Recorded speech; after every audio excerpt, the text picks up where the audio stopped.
모압 여인 룻이 시어머니 나오미와 함께 살게 되었습니다. 그녀는 고향을 떠나서 베들레헴까지 와서 살고 있습니다. 근데 문제는 먹을 것이 없었습니다. 그래서 룻이 자청해서 이삭을 주우러 갔었습니다. 보아스라는 사람을 만나서 그녀는 환대를 받았습니다. 그리고 저녁까지 열심히 주었더니 보리가 한 에바쯤 됩니다. 이때 한 에바는 22리터 정도 되고요. 현재 무게 단위로는 14kg 정도 된다고 합니다. 그러니까 흘려주니까 많이 죽은 거예요. 정말. 그리고 보아스의 일꾼들이 주었던 떡과 볶은 곡식 남은 것을 가져와서 시어머니께 드립니다.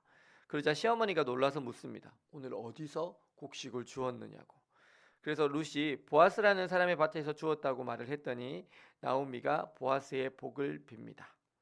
그런데 여기서 의문이 가는 게 하나 있습니다. 아니 자신은 가난해서 먹을 것도 없어서 지금 이삭 주어서 먹고 있는데 그런 주제에 누구를 축복합니까? 도리어 보아스가 나오미와 룻을 축복해야 하는 것 아닙니까? 사실 우리가 생각하는 복과 하나님이 생각하는 복에는 차이가 있습니다. 우리는 재산이 많고 내가 하는 일이 잘 되고 또 집에 아무런 문제가 없고 행복한 것이 복입니다. 그래서 아무런 걱정도 근심도 없는 것이 복이라고 생각합니다.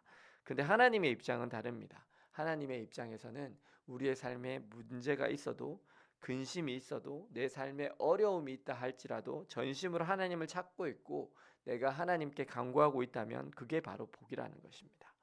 왜냐하면 하나님은 그렇게 어렵고 힘들 중에 반복해서 하나님을 찾는 사람들을 만나 주시고 그들을 반드시 회복시키시는 분이시기 때문입니다. 하나님 나라에서는 작은 자가 복 큰 자입니다. 그래서 예수님은 팔복에서 뭐라고 말씀하시죠? 심령이 가난한 자, 애통하는 자, 이런 사람들. 정말 그런 사람들이 복이 있다고 말씀하십니다. 왜냐하면 그들은 하나님을 간절히 찾는 자들이기 때문입니다. 오늘 룻과 나오미는요, 심령이 가난한 자예요. 그들의 마음에 의지할 것이 아무것도 남아있지 않아서 지금 남편이 다 죽었잖아요. 그럼 누구를 의지하겠어요? 하나님밖에 의지할 수 없는 거죠. 그래서 하나님만 찾는 사람들이에요. 그래서 죽기 살기로 하나님 앞에 은혜 달라고 매어 달리는 사람이에요. 그래서요, 그들이 하나님 보실 때는 더 복된 사람이에요. 하나님은 복이십니다. 그리고 하나님은 우리의 생사화복을 주관하십니다. 그리고 그 하나님의 마음은 나그네와 고아와 객과 가부를 돌아보시는 분이십니다. 그리고 이런 사람들을 돌보는 사람에게 하나님은 복을 주십니다. 오늘 나오미와 룻은 너무나도 가난하고 힘든 삶이었어요. 하지만 그 삶 속에서 날마다 하나님을 구하고 날마다 하나님을 찾고 날마다 주님의 말씀을 붙들고 살았어요. 그래서 하나님은 이들의 기도에 응답하셔서 그들의 길을 인도하시고 곡식을 주시고 보아스를 만나게 하시고 또 그와 아름다운 관계를 맺어가도록 역사하여 주시고 계십니다. 고난 가운데 하나님과 깊은 교제를 시작한 나오미가 이제는 그 하나님의 마음을 알고 하나님께서 주신 권세와 능력으로 보아스를 축복하고 있습니다. 그녀는 가난하지만 그녀가 믿는 하나님은 부유합니다. 그녀는 아무것도 할 수 없지만 그녀와 동행하신 하나님은 모든 것을 하실 수 있는 전능하신 하나님이십니다. 그녀는 가진 것 없지만 그녀의 삶에 역사하시는 하나님은 모든 것을 다 가지고 계십니다. 그래서 나오미가 하나님의 능력으로 보아스를 축복할 수 있는 것입니다. 그리고 하나님은 하나님의 백성들을 누구와 같은 자로 부르셨죠?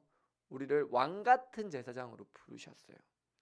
우리 이스라엘 백성 자체가 왕 같은 제사장이에요. 그리고 아담 안에서 믿음으로 부르신 우리 또한 왕 같은 제사장이에요. 만약 하나님께서 그 이스라엘 백성들을 왕 같은 제사장으로 부르셨다면 그들이 당연히 축복할 수 있습니다.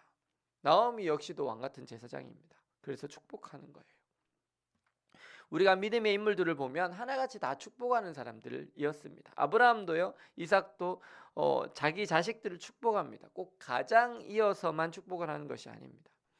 신약 성서에도 보면 아기 예수님이 성전에서 들어올 때 이렇게 부모가 들어왔잖아요. 아기를 안고 들어왔잖아요. 그때 한 늙은 노인이 아기 예수님을 안고 축복하는 거예요.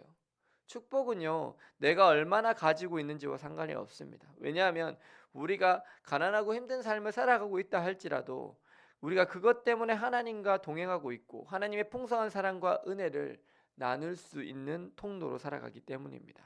하나님은 우리 한 사람 한 사람을 복의 근원으로 부르십니다. 축복의 통로로 부르십니다. 우리가 복이 되어서 우리의 가정에 들어가고 우리가 복이 되어서 우리의 직장에 들어가고 우리를 통해서 이 땅이 복받기를 원하십니다. 하나님께서 우리 믿음의 조상 아브라함에게 주신 약속의 말씀 속에는 이 말씀이 잘 나와 있습니다. 창세기 12장 3절 말씀에 너를 축복하는 자에게는 내가 복을 내리고 너를 저주하는 자에게는 내가 저주하리니 땅의 모든 족속이 너로 말미암아 복을 얻을 것이라 하신지라라고 말씀합니다. 하나님의 자녀된 우리가 어떤 사람을 축복하면 하나님께서 그 사람에게 복을 내리시겠다라는 거예요. 우리가 주님 앞에서 누군가를 진심으로 축복하면 하나님께서 그 사람에게 복을 주십니다. 회복을 주십니다. 이것이 오늘 가난한 나오미가 오히려 부유한 보아스를 축복할 수 있는 이유입니다.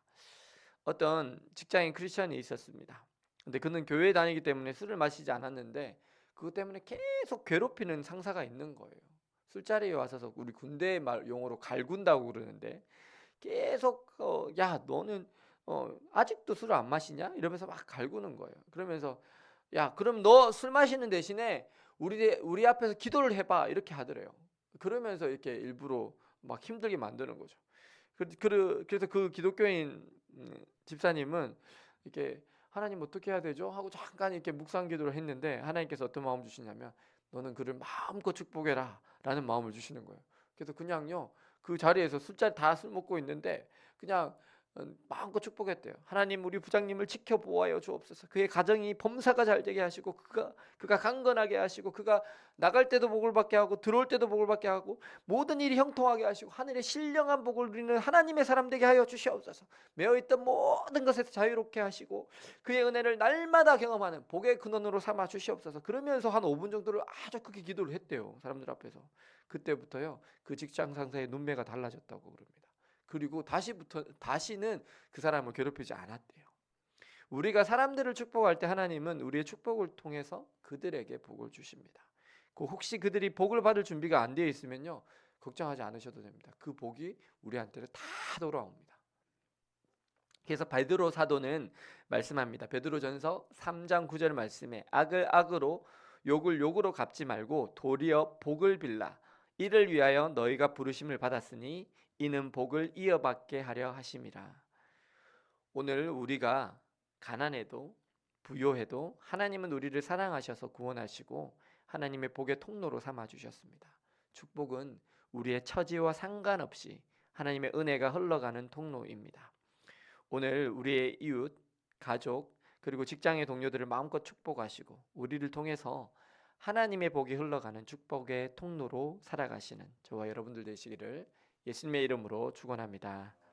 기도하시겠습니다. 사랑과 은혜의 하나님, 오늘 우리들을 이 시대의 복의 근원으로 축복의 통로로 부르신 하나님을 바라봅니다. 우리의 상황이 어떠하든지 하나님은 우리의 축복의 기도를 사용하셔서 그들에게 복을 주심을 인하여 감사를 드립니다. 우리의 입술에서 끊임없는 복이 흘러나오게 하시고 하나님의 선하시고 기뻐하시는 뜻이 우리의 삶을 통해서 풍성하게 흘러가게 하여 주옵소서. 오늘 나오미가 보아스를 축복하였던 것처럼 우리도 우리의 가족과 이웃 그리고 이 땅을 축복하는 하나님의 복의 근원으로 복으로 살게 하여 주옵소서. 예수 그리스도의 이름으로 기도드립니다. 아멘.